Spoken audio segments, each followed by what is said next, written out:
Muy buenas tardes, un gran saludo cordial para toda la teleaudiencia de 5 días. Arrancamos otro espacio de Zona Agro, por supuesto en este espacio programa donde compartimos las principales innovaciones y la realidad de lo que pasa en el campo, en el sector agropecuario a nivel país y a nivel regional, por supuesto, porque es demasiado importante entender hoy cómo está el sector productivo, ya que esta situación o digamos los impactos que se puedan dar en este sector primario se trasladan, como siempre lo menciono, al sector secundario y terciario. Si el campo, si el sector productivo no está bien, definitivamente esto también se va a resentir en el sector secundario y en el consumidor final también en algún momento del año. Por eso es tan importante hacer el seguimiento constante. En este caso hablamos una vez más de los importantísimos trabajos que la FAO está llevando adelante, no solamente en el Paraguay, ya durante los meses, durante el año, fuimos conociendo una diversidad de iniciativas, programas, especialistas que están trabajando muy de cerca con varios sectores aquí en el Paraguay a nivel de la ganadería, de la agricultura, buscando siempre la producción sostenible. En este caso hablamos de algo muy importante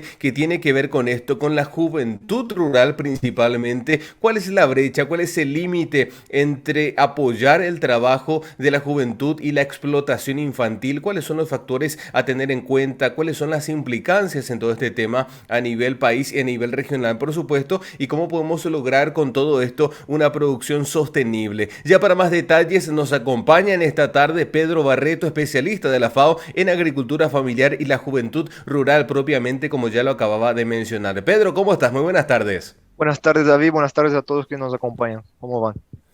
Gracias por tu tiempo, Pedro. Hablamos un poco de esto en Paraguay. Es un tema básicamente común y cotidiano, lastimosamente, lo concerniente a la explotación infantil, no solamente en el campo, sino también en el área urbana. Ya desde chico, digamos, un niño por la familia en condiciones de escasos recursos, lastimosamente sale a la calle, empieza a vender golosinas, a vender diario, y es una realidad que la normalizamos lastimosamente y en el campo no está muy ajeno tampoco a esta realidad, ya que desde chico el niño acompaña al papá, a la mamá a la chacra, ya empieza a cultivar, empieza a trabajar, a arar un poco la tierra. Entonces, ¿cuál es un poco esa brecha? ¿Cuáles son los parámetros que tenemos que tener en cuenta para apoyar realmente a la juventud en cuanto a emprendimiento, en cuanto a trabajo y esa brecha donde ya estamos entrando en la explotación infantil quizás?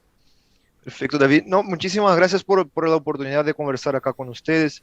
Mira, yo creo que es un tema que afecta no solo a Paraguay, sino que a todas las sociedades de nuestra región, ¿no? Y ahí creo que hay que empezar dando un cambio en lo que es hoy el estigma que hay en el joven.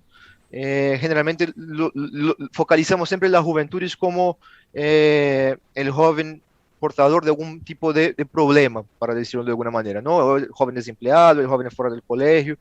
Entonces, yo creo que una de las maneras de empezar a avanzar en la construcción de una sociedad más justa y en especial en la área rural es cambiar un poquito el estigma. Eso es lo que venimos trabajando en la FAO, buscando dar un poquito más de protagonismo y reconocer a esos jóvenes como efectivamente un agente. Y ese reconocimiento pasa por darles oportunidades. Y ahí yo creo que es donde se encuentra el equilibrio entre buscar una transformación sostenible, una inclusión social, económica y cultural de esos jóvenes de manera sostenible, con lo que sería la explotación, tanto infantil como laboral por parte de los jóvenes, ¿no? Eso es lo que buscamos siempre trabajar, es cómo generar un sistema de apoyo pensando no solo desde una perspectiva económica, sino que llevar los servicios públicos a los territorios rurales. Cuando hablamos de juventudes rurales, son las más afectadas que tenemos, es cómo generar más dinamismos en esos territorios, llevando mejor acceso a educación, mejor acceso a alternativas culturales, mejor acceso a cursos técnicos, a oportunidades de formación técnica, para que poco a poco se entre una dinámica positiva de inclusión, ¿no? Y que no sea algo impuesto por las condiciones de su familia o por las condiciones de su hogar. Entonces yo creo que toda esa red de apoyo, de dar una base y de volver accesible los diferentes servicios y oportunidades para las juventudes es donde logramos como dialogar un poquito sobre esa reducción de las brechas y identificar los matices, ¿no? De lo que es empleo decente, de lo que es explotación juvenil. Eso es categóricamente, Pedro, y también una mayor participación por parte del Estado para visibilizar este segmento y esta coyuntura más allá de hacer caso omiso o tratar de apoyar con determinados programas parcialmente. Es importante que el Estado, que las autoridades y, por qué no, el sector privado también se haga presente en las zonas rurales a nivel país y que se busquen mecanismos realmente que puedan ayudar no solamente a mejorar el estilo de vida de las personas, sino también a brindarles de herramientas, que es lo que hoy están necesitando las familias más vulnerables por sobre todas las cosas, ¿no? Correcto, correcto. Hay que pensar, más allá de incluir y de aterrizar, cómo construir colectivamente con estas juventudes, ¿no? En el caso de Paraguay, principalmente, que estamos hablando ahí, de que un tercio de la población es joven y de que un tercio de los jóvenes, o sea, 30% de los jóvenes están en las áreas rurales, cómo podemos generar espacios y mecanismos de gobernanza donde los diferentes actores público y privado puedan estar en diálogo con los jóvenes y construyendo alternativas conjuntas. ¿Y eso por qué? Porque hay una diversidad. Uno piensa lo que es el mundo rural, no solo en Paraguay, en cualquier otro país de nuestra región, hay una diversidad de jóvenes ahí, ¿no? No son todos iguales, ni todos tienen los mismos deseos, ni todos tienen los mismos planes de vida. Entonces, ¿cómo construir un tejido social en ese mundo rural que traiga a esos diferentes actores para participar en el diseño, en la construcción y obviamente en la implementación? Entonces yo creo que por un lado, ese movimiento de escuchar a los jóvenes y entender su realidad y por otro, tener una oferta de servicios que permita atender esas diferentes ansiedades o esos diferentes deseos que vamos a encontrar en estos jóvenes, ¿no?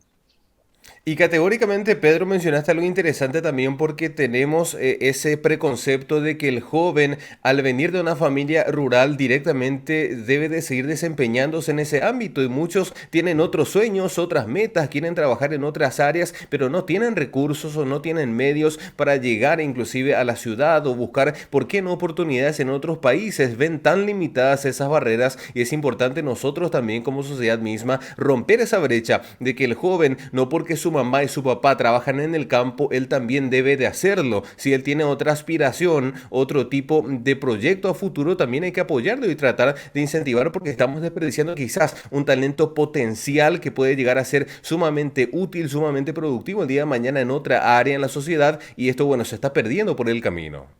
Así es. En FAO lo que hemos venido trabajando en los últimos años está muy relacionado con el concepto de la autonomía, de que esos jóvenes tengan autonomía para tomar sus decisiones y esa autonomía se construye con base a oportunidades, y ahí estamos hablando de oportunidades de educación, de servicios de salud, de contar con servicios culturales, ¿no? Un cine, una cancha deportiva, o sea, que los territorios rurales generen condiciones para que los jóvenes tengan autonomía para decidir sus planes de vida, ¿no? Y ahí lo que estamos viendo en los diferentes países, lo que venimos buscando construir son justamente esos mecanismos de gobernanza multiinstitucional que permitan que la oferta de servicios lleguen a esos territorios y que eso permita replicar las voces de los jóvenes, porque hasta mismo el joven que está en el mundo rural y quiere, por ejemplo, seguir el camino de sus papás y seguir produciendo, y hay muchos que están en esa situación, ni siempre van a estar en condiciones de hacerlo de una manera autónoma. O van a estar trabajando en la finca del papá, o van a estar vinculados a algún vecino. Entonces, es cómo ir generando condiciones para que el propio joven pueda tener la libertad de decidir su futuro en función de condiciones iguales, equitativas, entre independiente de donde viva, ¿no? Y creo que ese es el gran desafío y eso es lo que hemos venido buscando apoyar de diferentes maneras en los proyectos que tenemos.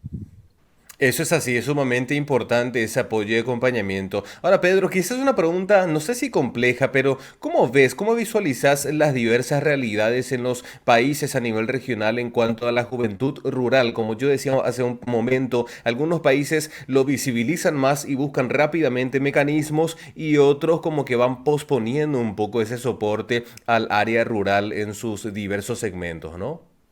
Mira, es bien cierto. Lo que sí encontramos en la mayoría de los países son políticas hacia las juventudes, pero por la propia dinámica que tenemos en Latinoamérica, generalmente lo que vemos son políticas que aterrizan más a la realidad de lo que son los jóvenes urbanos. Y una de las importancias es justamente generar esa complementariedad y de que sean políticas que reconozcan la diversidad de las juventudes rurales, porque como mencioné, mismo en el campo hay una amplia gama de juventudes. Lo que sí estamos viendo también es que la presión del bono poblacional, que me imagino que muchos que nos acompañan ya han escuchado en diferentes oportunidades, nos está avecinando. Yo creo que la propia pandemia genera una presión extra y explicita un poquito más las condiciones de desigualdad que tenemos entre las propias juventudes, pero entre también lo que son las juventudes y la población adulta. Yo creo que el momento que estamos actualmente nos convoca a ir buscando esas soluciones, a ir implementando alternativas que reconozcan a esos jóvenes como actores, ¿no? Y que abra la oportunidad para que esas diferentes juventudes con las que convivimos cotidianamente existen, para que ellas también puedan participar y puedan aportar a buscar soluciones. Yo creo que eso es algo importante mencionar también.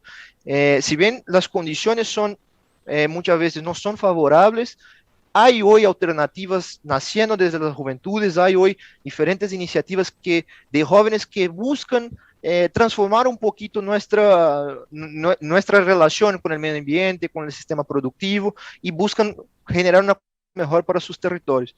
Entonces yo creo que el llamado, que el momento nos invita como organismos internacionales, como países, como grupos de jóvenes, a construir alternativas que reconozcan de que la juventud no es solo más el futuro, sino que desde ya tiene que estar participando en la construcción en el presente, porque hay ahí un flujo generacional que nos presiona a tomar medidas y problemas que nos invitan a tomar medidas un poquito más enérgicas en el sentido de incluir a esos jóvenes en las soluciones que vamos construyendo, ¿no?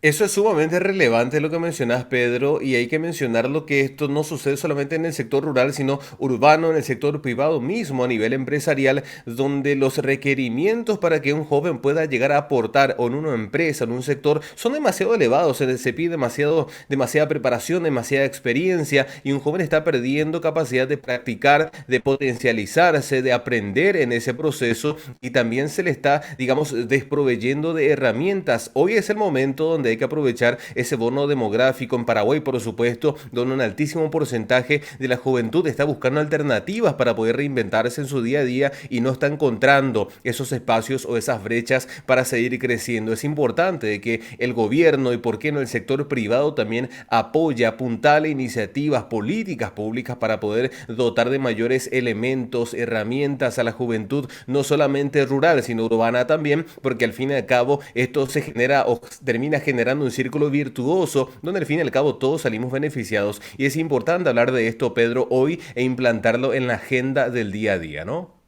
Sí, definitivamente. Y ese tema, por ejemplo, de la formación de capacidades para la inserción laboral, y estamos hablando tanto en temas de empleo, del joven que quiere acceder a su primer empleo, o de jóvenes que quieren tener su propio emprendimiento y quiere aventurarse, ¿no? En la vida, es necesario generar las condiciones para que esa participación se pueda dar de una manera equitativa, ¿no? En el caso de Paraguay, por ejemplo, la FAO viene apoyando las escuelas agrícolas que están bajo la gestión del Ministerio de Agricultura y Ganadería ahí, y en el marco de un proyecto de cooperación sur-sur que tenemos con el gobierno de Brasil y que está en varios países, justamente lo que se busca trabajar es esa formación de capacidades. Llegaron a casi 500 jóvenes técnicos agrícolas, ¿no?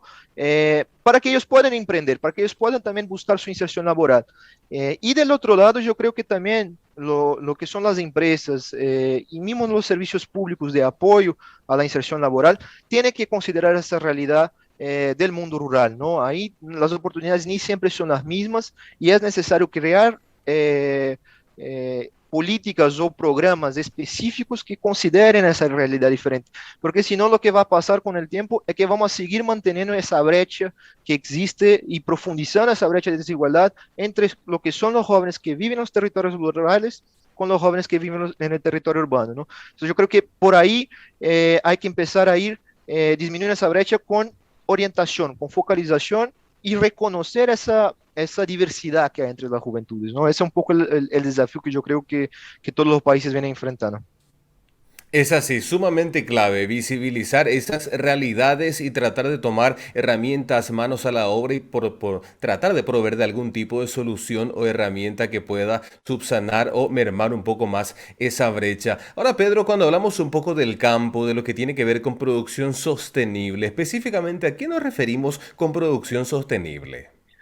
Mira, cuando hablamos de producción sostenible, nos referimos a tener un sistema productivo que respete los límites que hay en nuestros ecosistemas, en nuestros biomas, y que de alguna manera no sean dañosos a lo que es la capacidad productiva o que vayan más allá de lo que la tierra o los recursos naturales permiten, ¿no? Entonces, esa es un poco la discusión. Justamente hoy estamos hablando de cómo podemos transformar nuestros sistemas alimentarios hacia un modelo que sea más sostenible y que sea más resiliente, pensando justamente en las presiones con las que hoy convivimos, ¿no? Tanto el tema de cambio climático, en temas de agotamiento de los recursos naturales en algunas zonas de la región. Entonces, ese es el concepto un poquito de producción sostenible, cómo convivir mejor con el ambiente que no está en nuestro entorno, ¿no? Es así, y lo vuelvo a recalcar como ya lo mencioné varias veces, porque al fin y al cabo el que recibe el mayor impacto a nivel económico, a nivel climatológico, a nivel social, es el pequeño productor que es el más desprovisto de herramientas financieras, porque el gran productor tiene una espalda económica un poco más sólida, un poco más grande, inclusive asesores que lo pueden guiar hacia decisiones correctas, pero el pequeño productor es el que lastimosamente termina recibiendo la peor parte, ¿no? Así es, si no logramos también avanzar en un sistema que focalice, y ahí estamos hablando del pequeño productor, la agricultura familiar, que es la responsable por la producción de alimentos en la mayor parte de nuestra región, si no logramos crear mecanismos que focalicen y que sean diferenciados para ese pequeño productor, son ellos hoy que están en la línea de frente de los grandes problemas que enfrentamos. Entonces, la presión por el cambio climático, ¿no? Los efectos que ya se sienten, no es algo que viene por adelante, pero que ya sentimos por sequías prolongadas o por lluvias más intensas. Acá en Centroamérica, donde estoy, estamos en la temporada de huracanes. Entonces, son todos desafíos que están relacionados y que afectan directamente la capacidad de adaptación de los pequeños productores. Y si no logramos desarrollar mecanismos específicos y que dialoguen con esa realidad, el futuro de nuestros sistemas alimentarios está bajo riesgo. Y ahí también es donde entra el tema de generar nuevas oportunidades para que los jóvenes nos puedan acompañar también en ese proceso, ¿no?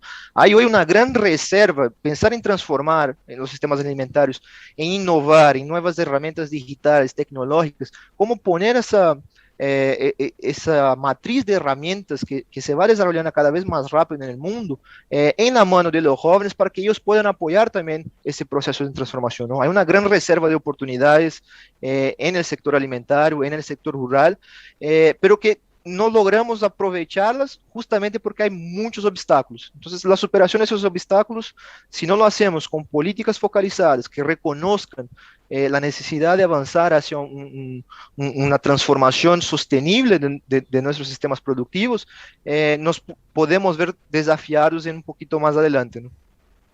Es así, definitivamente un desafío que tenemos todos como sociedad misma, pero más aún de las autoridades. Pedro, una última pregunta que quiero hacerte aprovechando el espacio, el tiempo que nos brindas en esta tarde. Ya estamos en la segunda mitad de este año, activando con todo ya mitad del segundo semestre de 2021. ¿Cómo van a venir encarando los proyectos, programas por parte de la FAO, pero específicamente en el área donde vos estás desempeñándote, lo que concierne a agricultura familiar y juventud rural? Mira, justamente en ese momento, ¿no?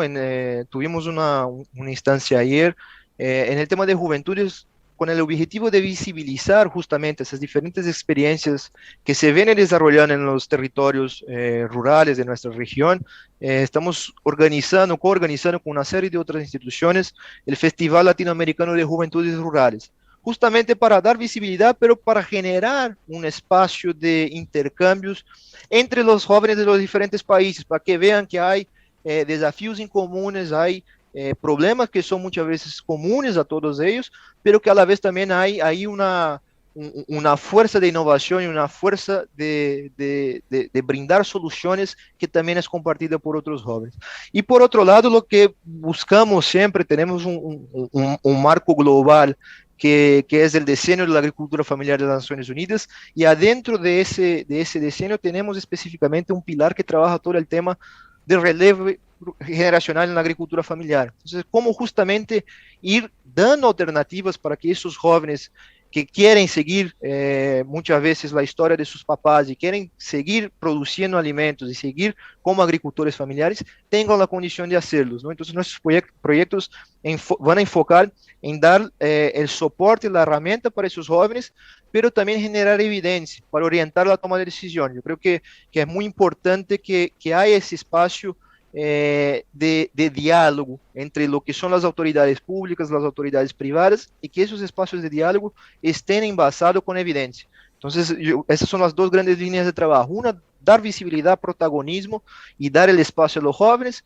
y por otro, generar espacios concretos de diálogo que puedan ser fundamentados con evidencias concretas y construir alternativas en comunes, ¿no? Yo creo que la visión hacia la región y de cómo podamos avanzar juntos es un poco lo que va a orientar nuestro trabajo de acá hasta el fin del próximo año. Es fundamental e interesante lo que mencionabas por último, Pedro. Simplemente extraigo eso que mencionabas, ya que las futuras generaciones van a mejorar el negocio familiar de una determinada familia porque van a estar cada vez más y más preparadas y van a transferir mejores conocimientos y herramientas a las generaciones venideras. Y eso es sumamente sostenible y productivo para toda la comunidad en general, que pueden mirar un poco y tratar de copiar, tratar de imitar también buenas prácticas en el campo. Así es que esto es sumamente también loable y en este caso para transmitir la información a toda la teleaudiencia. Pedro, queremos agradecerte por tu tiempo en esta tarde, muy amena la charla, como siempre nosotros tratando de conocer un poco de todos los trabajos e iniciativas que lleva la FAO, no solamente en el Paraguay, sino al nivel regional. Agradecerte por este espacio y, como yo siempre digo, esperando que nos haga la última entrevista. Muchísimas gracias por el espacio. Una buena tarde a todos que nos acompañan. Excelente. De esta forma, compartiendo con nosotros en vivo y en directo, Pedro Voareto. Yo dije al principio Barreto, pero es Voareto, Pedro, ¿no? Sí, sí, así es, pero no pasa nada. Excelente, gracias Pedro. Con nosotros compartiendo en vivo en directo Pedro Boareto, especialista de la FAO en agricultura familiar y juventud rural, hablando de esto, de las realidades de las juventudes rurales en el Paraguay, en la región y en el mundo, ¿por qué no? Y de cómo podemos lograr en el tiempo, con aplicación de políticas públicas satisfactorias, con programas y herramientas financieros, lograr la producción sostenible. Este es un objetivo en común que tenemos todos como sociedad misma y es ahí a donde queremos llegar, y por supuesto que nosotros con nuestro granito de arena compartiendo la información de primera mano también podamos ser de ayuda de aquí en adelante. Con esto llegamos al final, nos despedimos, pero será hasta la próxima semana con más noticias y más información aquí por las pantallas de 5 Días TV. Chao, chao.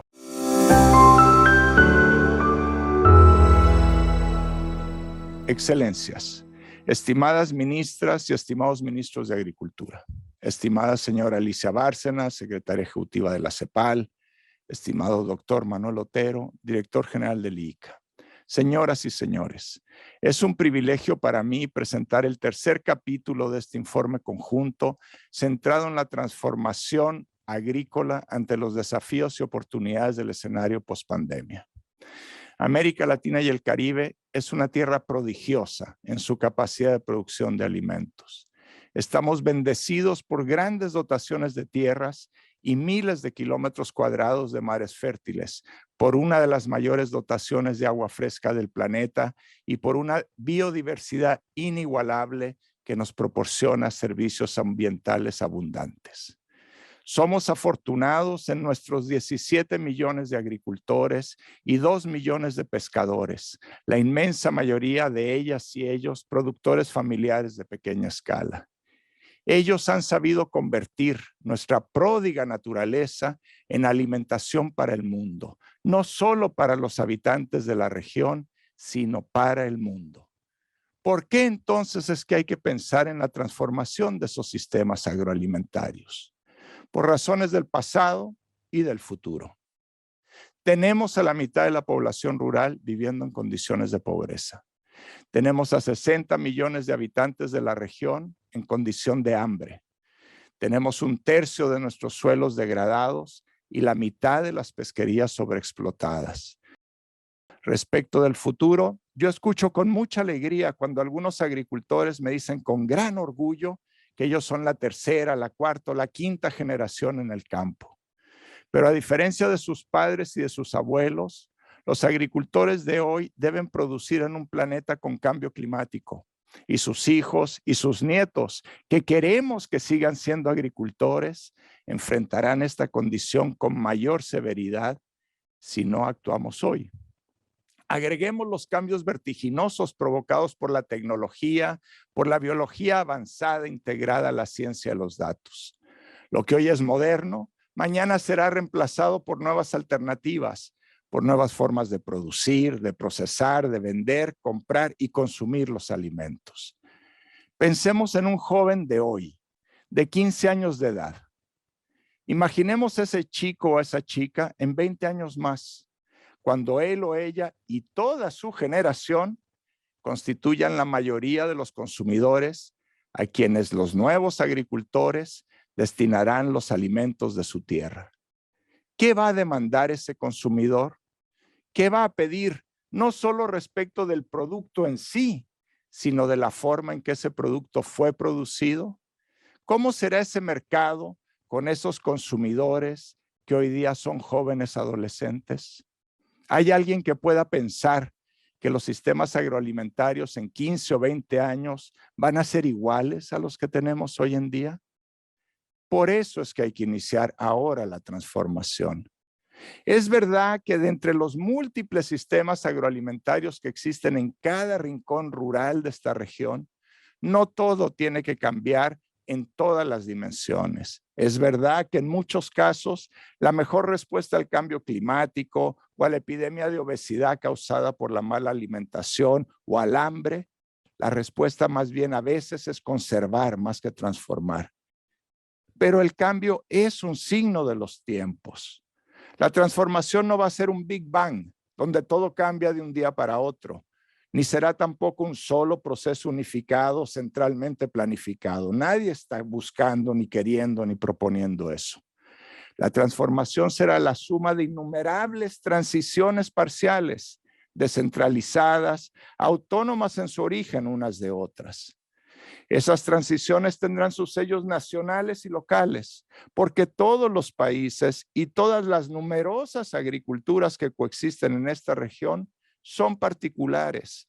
Cada una de ellas es única y únicas serán también las formas en que cambien.